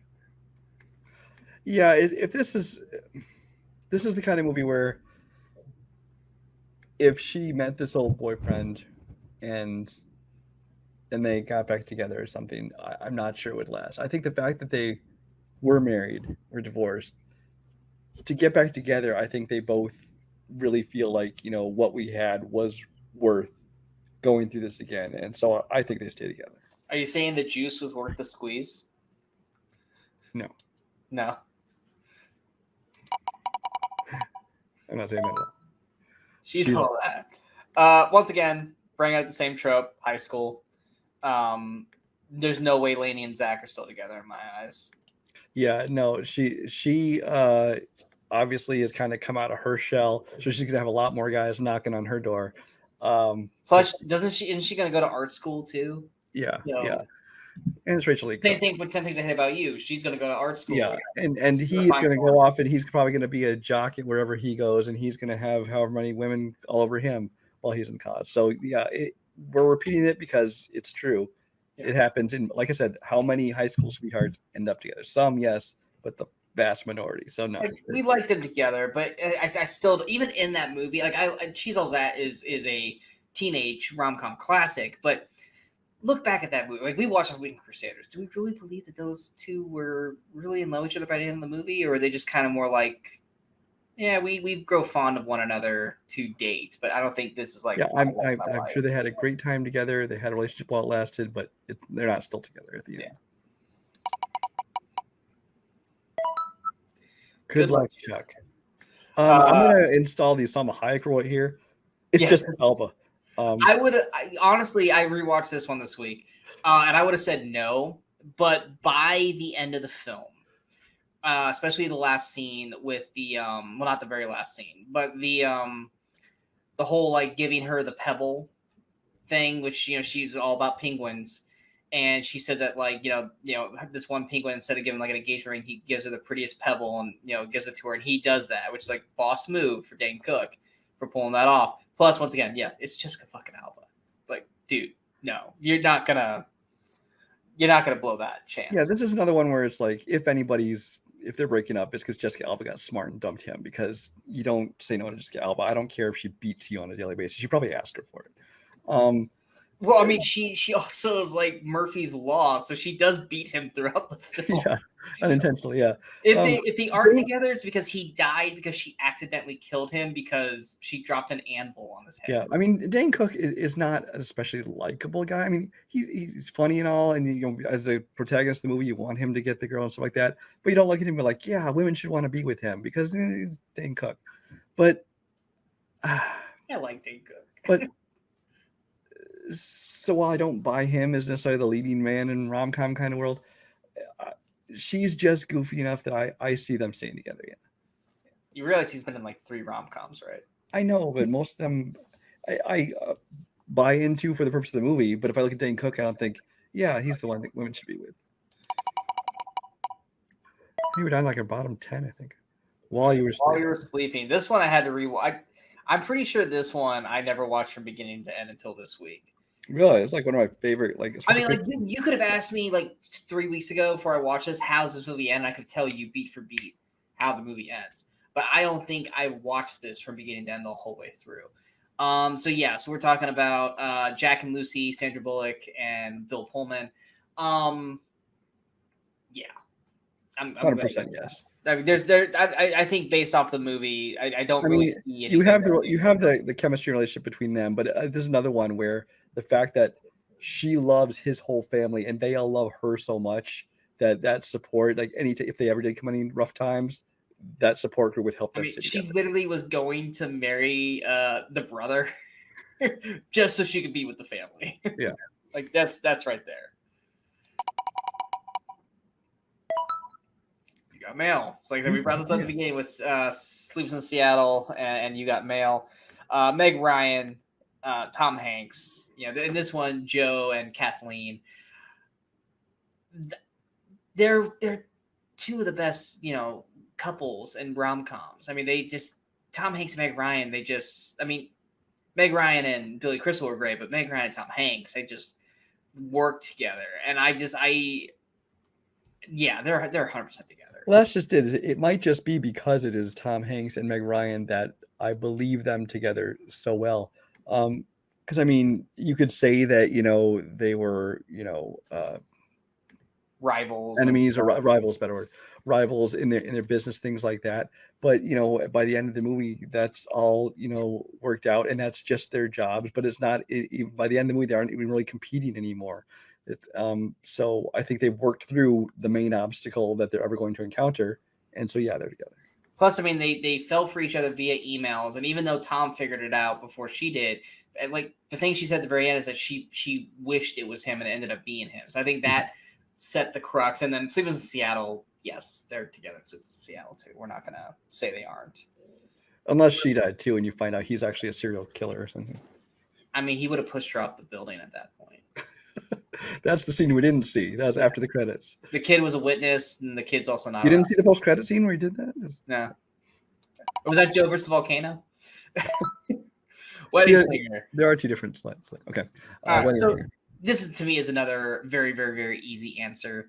I have always made this kind of a saying. This is gonna sound like a line, but I was always saying, like, I hope to meet a girl that I can sing the "I Want to Grow Old with You" song to.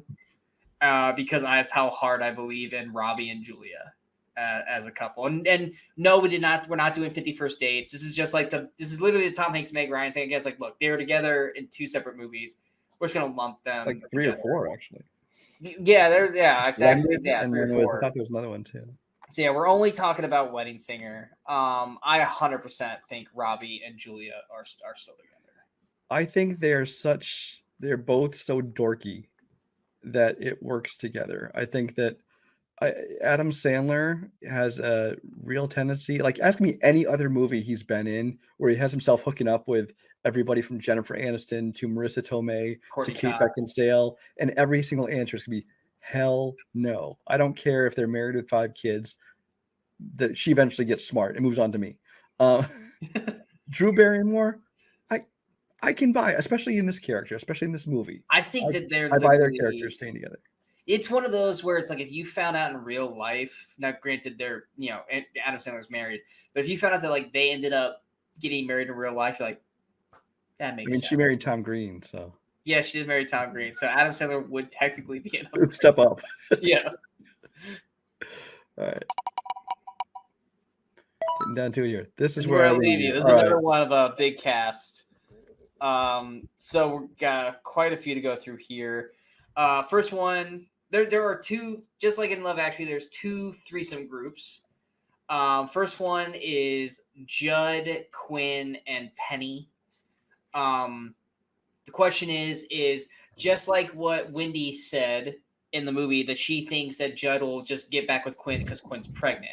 So the question is does Judd get back with Quinn, or does he get with Penny, or did Judd just not get with either one? I thought it was pretty clear to me that Judd was going to go back, get his life in order. I think he's going to be a great father and a co-parent, but I absolutely think he comes back with Penny. So you think he's with Penny? I think he ends up with Penny, yes. Yeah, I think he's with Penny. Because I mean that whole thing where he's like, I'm gonna call you in 6 months. There's no way he's waiting 6 months. That's Roseburn. There's no way he's waiting 6 months. He's gonna call her within 2 months, and they're gonna be together. Oh, I think he gets back. I think he gets back to town and calls her from his house. Well, whenever he gets back from fuck. Because I honestly think was it Maine? He was the Maine. He's gotten over Quinn. He's like, this betrayal's happened, and he's gotten to the point where he's like, Quinn is not the right woman for me anymore. Now we have this kid, yeah, and I think that they make great co-parents together. But I honestly think that he has already checked out of Quinn. He's already like, calling Penny. Now maybe they don't get back together for 6 months, but I think they're in contact. Eventually, they're going to be together.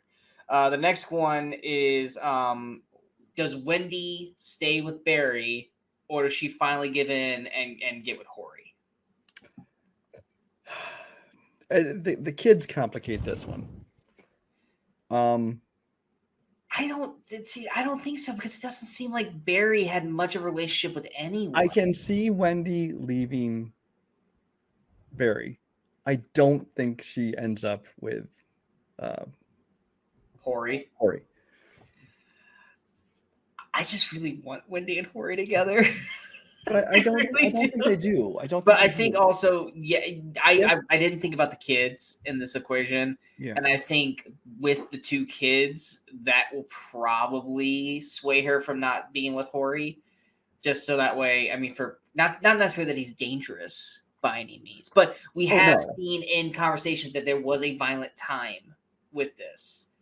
And assuming she does get a divorce and doesn't stay with her husband for the kids, I think that she has to stay in wherever they live, New York City or wherever they lived, so that he has access to his kids as well. Because there was never a part in that movie where you felt Wendy and Barry were.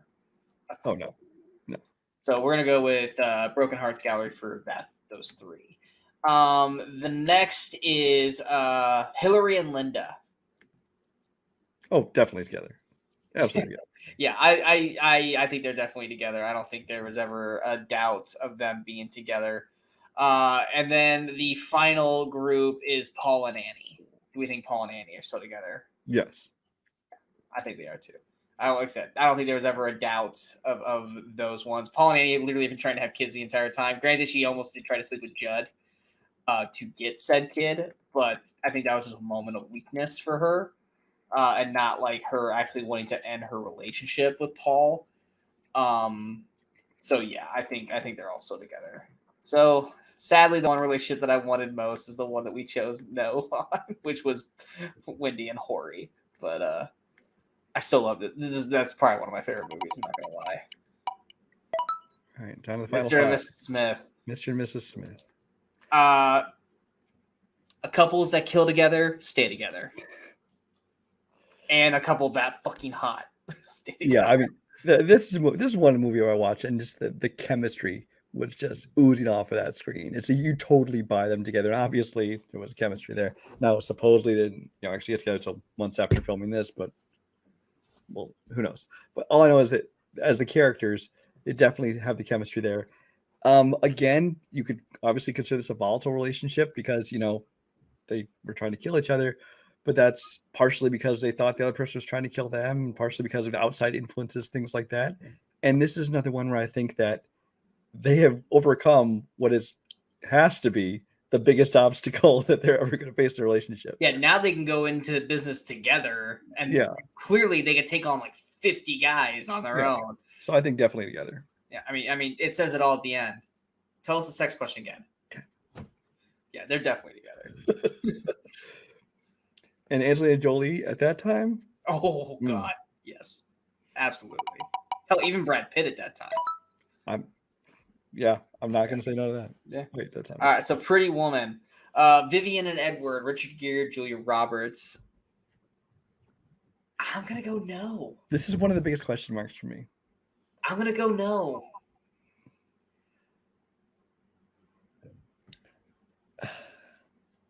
I see arguments in both directions.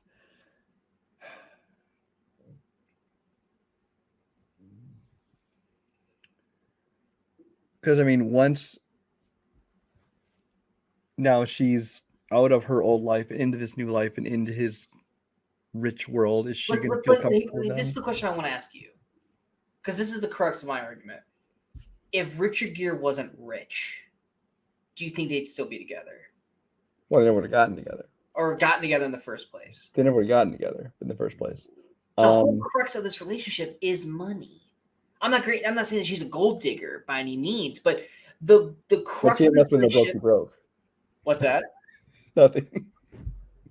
But the crux of this relationship was money, her buying stuff and be feeling like a real woman or whatever, not her old life.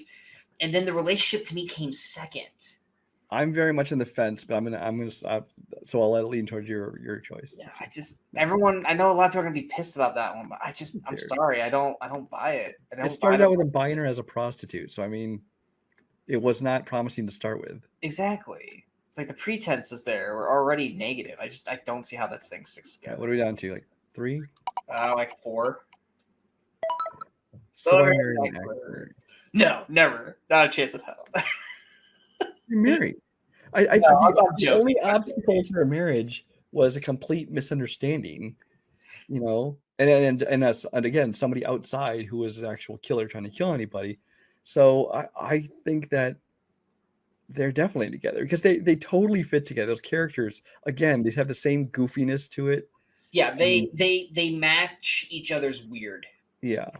They're weird. It perfectly matches. And the only reason they wouldn't have been together was a misunderstanding that was cleared up by the end of the movie. So yeah. So we're down to the final 2. Final 2. And I'm trying to remember what's left. I know one of them. And that's not that one. We're really going to end on that movie. All right. So Jerry Maguire, I feel like because of the kid, they're still together. Because how can you break up that kid? You can't. That kid is literally the reason why they got together, I think, for the most part in the first place. And I feel like that kid is the reason why he realized he couldn't lose them. So I feel like... it's become this cliched speech, the whole thing where he comes back and the whole you complete me thing and you had me at hello and all that kind of stuff. Yeah. It's been parodied and things so much. But it's parodied and copied so much because it is such an effective moment in this movie. I totally believe that these two characters are completely in love, and so I think they're still together. Yeah, I feel like, like I said, when Jerry quits his job at the beginning of the movie and he says, "Who's coming with me?" and she just does it. Now, granted, I don't think it's because she had a crush on him at that time, but she just believed in him, and then the relationship grew from there. And then you add the kid into the mix at the end there. I think all that, and then of course the end. There's no question that I think they're still together, which leaves our final film. Let's spin the wheel. 50 Shades. I was like, is it really gonna end on 50 Shades? No. To be fair, I have not seen the two sequels, so neither have I. I don't know where one from there, but I think there's an easy hell no. I know they get married and she gets pregnant by the end of the franchise. Hell fucking no, they're not together. Somebody either dies or gets arrested, or they cheat on the other person, or they just no, not a chance. He's still got mommy issues or mommy's best friend issues. Granted, like I said, we didn't watch the last two movies, but based off of the first film alone, I can't believe we're ending on this. Yeah, that's the luck of the wheel. No chance in hell they're still together. I hope to God they're not still together. So go ahead. Sorry. I feel like it's one of those things where, and you're gonna go, oh, it's because you're saying she's fat. No, I'm not saying that. But once she has the kid and she starts becoming like a mom, a lot of the stuff that they do, the tight leather isn't gonna look so good anymore. The bondage and all that stuff. I don't feel like she's gonna be as like, I'm too fucking tired being a mom to deal with this, Christian, and that's just not gonna work because we all know Christian. He doesn't make love. He fucks hard. Well, here's the thing: is that's just it. That whole relationship is based on this heat and this hot sex, and yeah, if they have a family and stuff like that, that's not going to keep up, and they're going to realize I don't really like this person. Exactly, because the whole thing from the first film, and like I said, like granted, like we didn't watch the last two, is she kept trying to get him to open up. She kept trying to get him to actually be like a fucking human being. And he didn't want to do that. And then whenever he did, he would push it too far to the point where she would be like, yeah, fuck this. I'm not dealing with you. And plus, their whole relationship was based on a contract. So, no. Hell no. There's no chance they're together. They're not together. Now, do we have anyone else in the maybe besides the Love Actually? No, that's the only it's complicated. So, going back through the list. Do you think we should try and put that in one of the others, or just leave it there? We'll leave it there. Okay.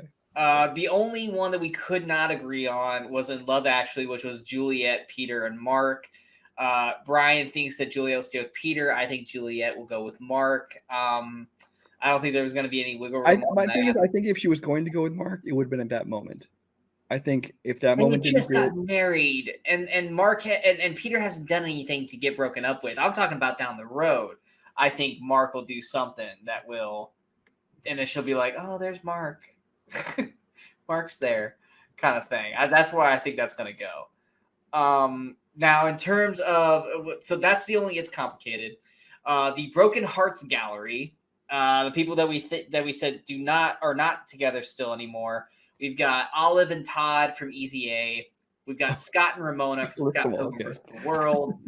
What's that? I was going to go back and list them all. Okay. Yeah. We've got Drew and Sherry and Stacy and Constance from Rock of Ages. We've got Margaret and Andrew from The Proposal, Juno and Polly from Juno, Cher and Josh from Clueless, Abby and Harper from The Happiest Season, Albert and Allegra in Hitch, Molly and Kirk and She's Out of My League, Ben and Allison in Knocked Up, the narrator and Marla in Fight Club, Danielle and Matthew in The Girl Next Door, Baby and Johnny from Dirty Dancing, Simon and Blue from Love, Simon, Pat and Tiffany from Silver Linings Playbook, the combination of Harry, Karen, and Mia in Love Actually, Mary and Ted in Something About Mary, or There's Something About Mary, Janet and Brad in The Rocky Horror Picture Show, Kat and Patrick and Bianca and Cameron in 10 Things I Hate About You, Lainey and Zach and She's All That, Wendy, Barry, Horry combination from This Is Where I Leave You, Vivian and Edward in Pretty Woman, and Christian and Anastasia in 50 Shades of Grey. And our happily ever afters, the people that we believe are still together and going strong. We got Rick and Evelyn in The Mummy, Martin and Debbie in Grosse Pointe Blank, if he quits being a hitman.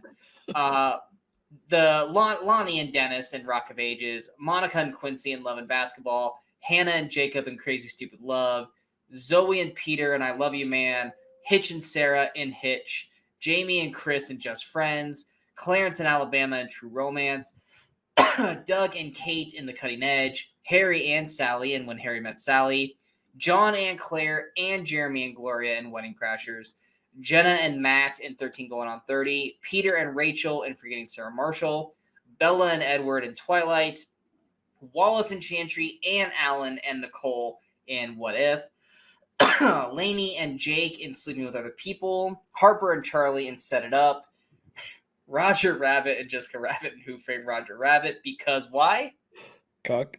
He's a cuck. Andy and Trish in 40-Year-Old Virgin, Jamie and Aurelia, David and Natalie, and John and Judy in Love Actually, Sasha and Marcus in Always Be My Maybe, Alex and Isabel in Fools Rush In, Jake and Melanie in Sweet Home Alabama, Charlie and Cam in Good Luck Chuck, Jack and Lucy in While You Were Sleeping, Joe and Kathleen in You Got Mail, and I guess also them in Sleepless in Seattle, Robbie and Julia in The Wedding Singer, Judd and Penny, Hillary and Linda, and Paul and Annie in This Is Where I Leave You, John and Jane and Mr. and Mrs. Smith, Charlie and Harriet in So I Married an Axe Murderer, and Jerry and Dorothy in Jerry and Maguire.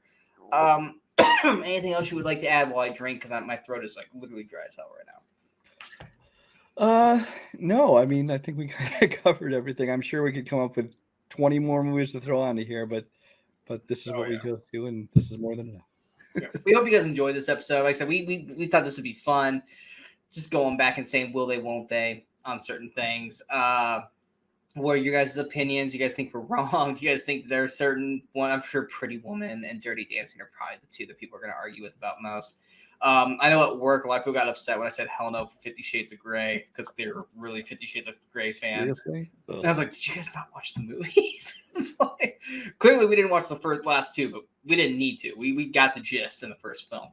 But like I said, we're gonna do something. If there isn't anything that comes out for that month that is like topic oriented or like something special for that month, then we'll probably just do another topic show where we'll just come up with something to talk about, or we'll do a recast show, which is another show that Brian and I talked about. That'd be a lot of fun where we recast certain movies. Because I'm like, March and April. I don't know. We'll figure something out. Is March gonna be? Were we in the Oscar thing? I think that's April. Because isn't the Oscars in April this I forgot they might have moved this year. I don't remember when it is this year. Yeah, like I said, we're gonna do something. But we wanted to do this one since one was gonna be fun. So we hope you guys enjoy that. If you guys did, go ahead and hit that like, share, and subscribe to the channel so you guys stay up to date with all the latest videos that pop up on the Movie Crusaders. Of course, follow us on all the social media outlets you see below. Coming up next, let's see, it's the 11th. March 27th, by the way, is the Oscars. What's that? March 27th is the Oscars. Okay, so we're doing the Oscar things next month. We got Uncharted comes out next week, so there'll be a review for Uncharted. Obviously, last week we did Jackass franchise retrospective. We had a review for Jackass Forever. We had a review for Home Team and The Fallout. We also did our first topic show where we talk about why we love movies.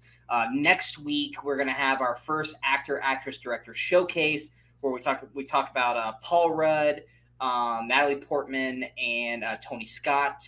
And then at the end of the month, we're going to be doing our franchise flashback where we talk about the Batman movieverse before the Batman comes out on March 4th, as well as any other movie reviews that will be coming out here in the next month. Hope you guys enjoy this. Have a happy Valentine's Day for people who have people, and for the single people, do whatever you guys want to do. Maybe watch these movies and see if you change your minds. But until next time, in case we don't see you, good morning, good afternoon, and good night, Movie Crusaders.